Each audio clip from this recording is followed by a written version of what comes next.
everyone, good morning. Welcome to Ni Hao English. It's a beautiful day.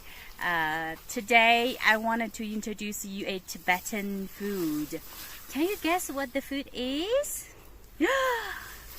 This one. Okay, so this is ni in Tibetan and chinke in Chinese, barley in English. So this barley must be able to grow in high altitudes of Tibet. It's the main crop in Tibet. So this flour made from the roasted barley called zamba.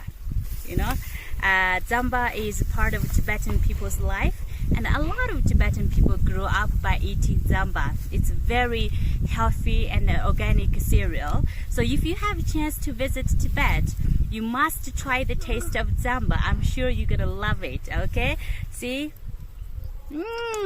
So good. Do you want to try? Okay, bye.